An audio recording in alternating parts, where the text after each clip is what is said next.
The Road for the Chinese People, Resisting Evil Governance, Series Number 41, by Xu Feng, July 26, 2025. If you are not a government official, you are just a regular person, a citizen. And the truth is, officials and the people are on opposite sides. Almost all the suffering that ordinary Chinese folks endure comes from officials at every level, from the top in Beijing to the smallest towns. Let's be honest. If corrupt officials stay in power, regular people will never have a good life. Don't ever hope for a wise or kind ruler to show up. History has shown again and again that China has never really had one.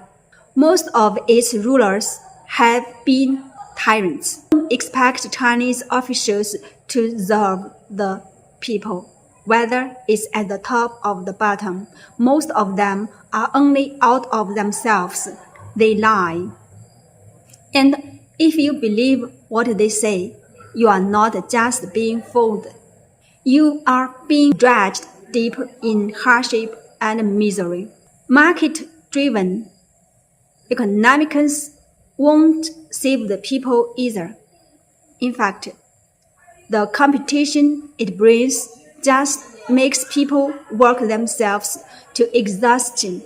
They get caught up in endless comparison, overwork, and stress. And no, a system like the US, with its separation of powers and free press, won't fix things in China either. The cultural roots in China just don't support that kind of legal and political system. Even if you try to build checks and balances, it ends up becoming a power struggle. In China, once the media gains any influence, it gets taken over by political or financial powers. Then they start tearing each other apart, and the society becomes divided and unstable. A China without officials, that's the only real hope for peace and prosperity for ordinary people.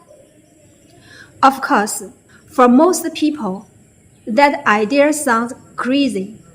We've been conditioned to believe that society can't function without officials, that everything will fall apart, will get invaded, chaos will reign.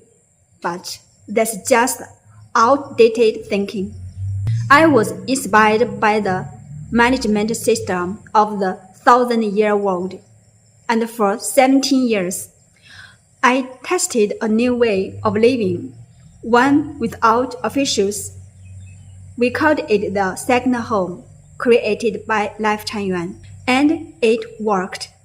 It worked beautifully. 98% of the people who participated were very happy.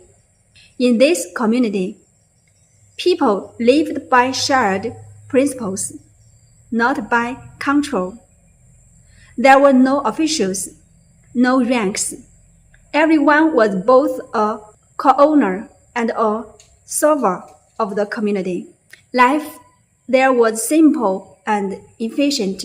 There was no corruption, no stealing, no waste, no competition, no jealousy, no fighting.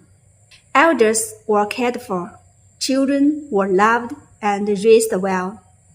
The whole place was peaceful, kind, and warm. This is the path the Chinese people should take. This is the future they deserve. The answer is simple.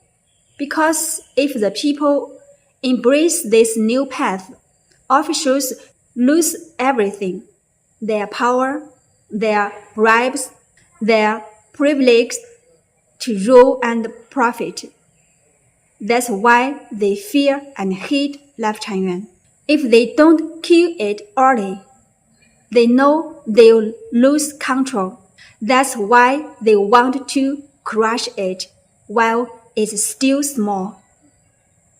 They can't sleep at night unless they've destroyed it.